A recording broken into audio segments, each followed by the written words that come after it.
My problem with what you're saying is you have to look at why the war started, not where it progressed to. If they had advertised in the South, we want to get an army together to fight slavery, that's not what started the Civil War. The men that signed up were not believing that they were trying to protect the institution of slavery.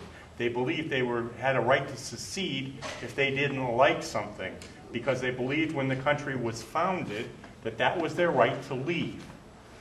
I agree that indeed slavery during the war became a big issue.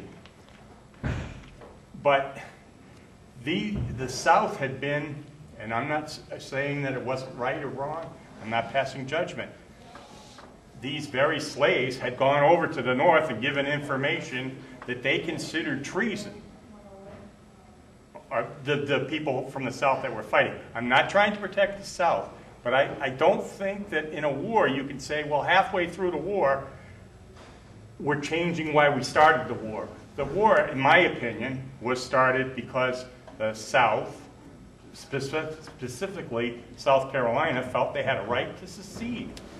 Well, I think you're pointing to a very a good dimension of the argument, which is what, in order to make an educated decision about how we honor or talk about the Civil War, what is it that we want to look at and study? And you say, well, let's look at the Articles of Secession, let's look at the motivations of soldiers, let's look at, and you say, a number of different things that we should look at early on. I'm in full agreement. Let's look at all that. And let's look at as big a picture as we possibly can to try to understand how we frame this large event. So, yeah, let's look at it all.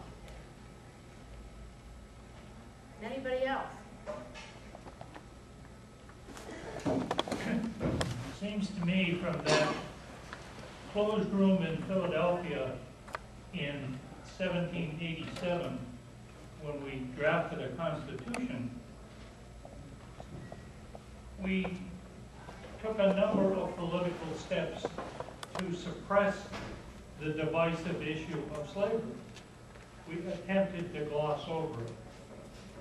So, and you can look at the whole series of compromises and other steps that were taken leading up to the Civil War to hold the Union together and to reduce this highly fractious issue. So it makes sense to me that that would continue through the war.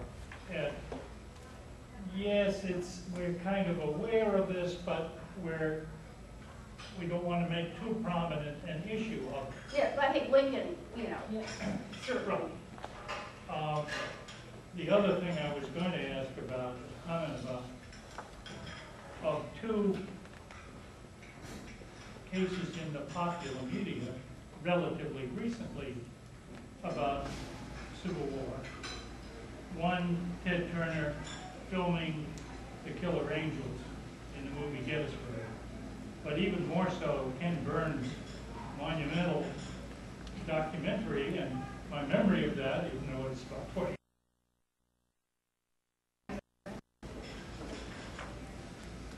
I would say rather similar treatment of the slavery issue, that yes, he acknowledged it, yes, he talked it, but it wasn't as central as it might have been, because it kind of continues the idea of not really talking about it all that much. I think you're right that it does continue this sort of a kind of compromise history.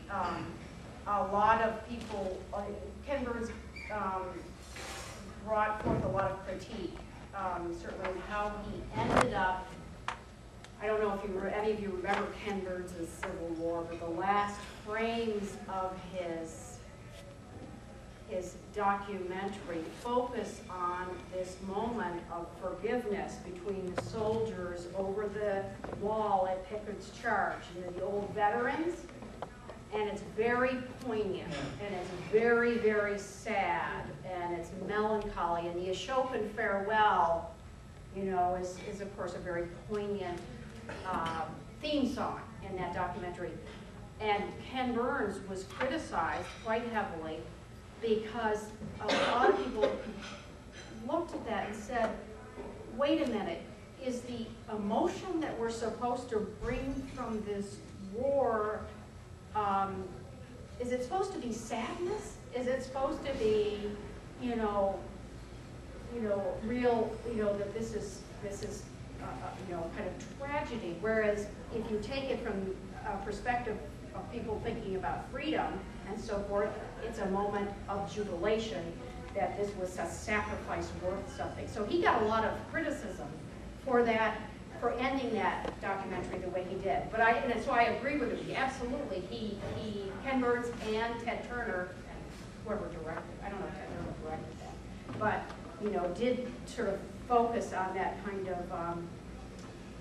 They did work with themselves around slavery in a sort of compromised position, and I think that's why Ken Burns got hit a bit